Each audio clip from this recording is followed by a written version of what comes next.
திராவிட முன்னேற்ற கழகம் ஆட்சிக்கு வந்த பிறகு கூட்டம் நடத்துவதே பெரிய சிரமம். நீதிமன்றத்திற்கு சென்றுதான், அந்த நீதிமன்றத்தின் மூலமாக அனுமதி பெற்றுதான் கூட்டம் நடத்த வேண்டிய சூழ்நிலை இருக்கின்றது.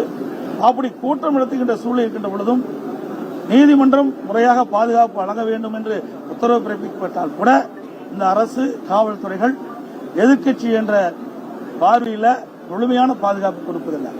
இந்த முழுமையான பாதுகாப்பு கொடுக்கப்பட்டிருந்தால் இந்த தள்ளுமுள்களை சரி செய்திருக்கலாம், இந்த உயிரிழப்பை தவிர்த்திருக்கலாம். அதோடு ஒரு அரசியல் கட்சி தலைவரும் அதை கூர்ந்து கவனிக்க வேண்டும். இன்னைக்கு 4 மாவட்டத்தில் அவர் சுற்றுப்பயணம் செய்திருக்கிறார். 6 மாவட்டத்தில் சுற்றுப்பயணம் செய்கின்ற பொழுது ஒவ்வொரு மாவட்டத்திலும் எப்படி இருக்கின்றது, அதுல என்னென்ன குறைபாடுகள் இருக்கின்றன, அந்த குறைபாடு எப்படி சரி செய்ய வேண்டும் என்று அவர்களும் அந்த ஆலோசனை பெற்று அதற்கு ஏற்றவாறு அவர்களும் முன்னேற்பாட்டோடு அந்த கூட்டத்தை நடத்த வேண்டும். ஏன்னால் எல்லாமே விலை மதிக்க முடியாத உயிர்கள். ஒரு அரசியல் கட்சி கூட்டம் நடத்தும் என்று சொன்னால் அந்த கட்சியுடைய பாதுகாப்பை நம்பி, அரசாங்கத்தை நம்பி, காவல்துறை நம்பித்தான் பொதுமக்கள் அந்த பொதுக்கூட்டத்தில் கலந்து கொள்கின்றார்கள். அரசாங்கமும் காவல்துறையும் பொதுக்கூட்டத்தில் நடைபெறுவதற்கு பாதுகாப்பு வழங்க வேண்டும்.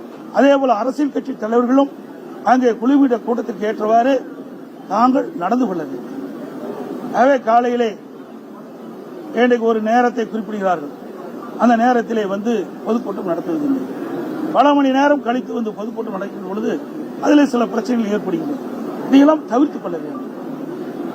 இது நாம் யாரையும் குற்றம் சொல்லி இந்த நேரத்தில் குற்றம் சொல்வது பொருத்தமாக இருக்காது. விலை மதிக்க முடியாத நாம் உயிரை இழந்திருக்கின்றோம். இதுவரை தமிழகம் மட்டுமல்ல, இந்தியாவிலேயே ஒரு அரசியல் கட்சி நடத்துகின்ற பொதுக்கூட்டத்தில் இவ்வளவு உயிரிழப்பு ஏற்பட்டது. இன்றைக்கு தமிழகத்தில் நம்முடைய சகோதர சகோதரிகள் இன்றைக்கு விலை மதிக்க முடியாத உயிரை நாம் இழந்திருக்கின்ற நேரத்தில் மிகுந்த அதிர்ச்சியும் வேதனையும் வருகிறது. இந்த கட்சி அந்த கட்சி என்றெல்லாம் பார்க்கிறோம். பொதுமக்கள் என்ற கண்ணோட்டத்தோடு நாங்கள் பார்க்கிறோம். இது மிகுந்த வேதனையோடு இந்த கருத்தை நான் தெரிவிக்கின்றேன்.